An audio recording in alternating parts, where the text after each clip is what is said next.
హైవేపై రై రయ్యమంటూ వెళ్తున్న డీసీఎం వాహనం అందరినీ షాక్ అయ్యేలా చేసింది. ఎందుకంటే అది సాధారణంగా వెళ్తున్న డీసీఎం కాదు. మరి పైనుంచి చూస్తే అదేదో టొమాటో బాక్సులను తరలిస్తున్నట్లు కనిపిస్తున్నా వాటి వెనుక సీక్రెట్ గా ఏం తరలిస్తున్నారో తెలిస్తే షాక్ అవ్వాల్సిందే.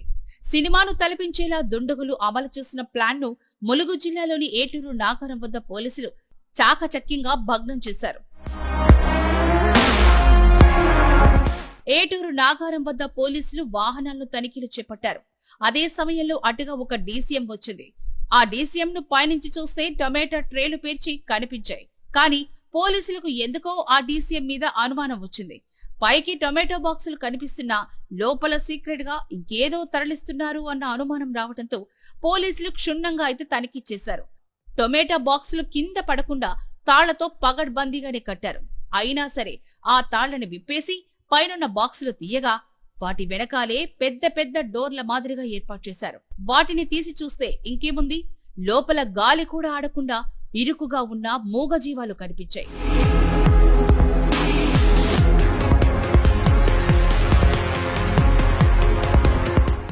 ఒకటి కాదు, రెండు కాదు, ఏకంగా 17 మూగజీవాలను అందులో ఇరికించి కనీసం వాటికి గాలి కూడా ఆడకుండా అత్యంత ఇరుకుగా తరలిస్తున్న పరిస్థితిని చూసి పోలీసులు కూడా ఆశ్చర్యపోయారు. వెంటనే ఆ మూగ జీవాలన్నింటినీ పోలీసులు కిందకు దింపారు. 17 గోవులను రక్షించిన పోలీసులు వాటికి ప్రాథమిక చికిత్స అందించిన అనంతరం వాటిని సమీపంలోని గోశాలకు తరలించి సంరక్షణ బాధ్యతలు అప్పగించారు.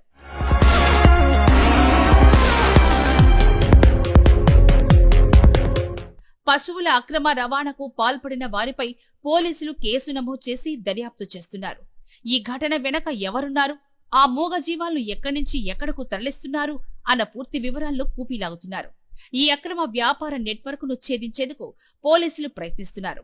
పశువుల అక్రమ రవాణాపై ఉక్కుపాదం మోపుతామని పోలీసులు స్పష్టం చేశారు.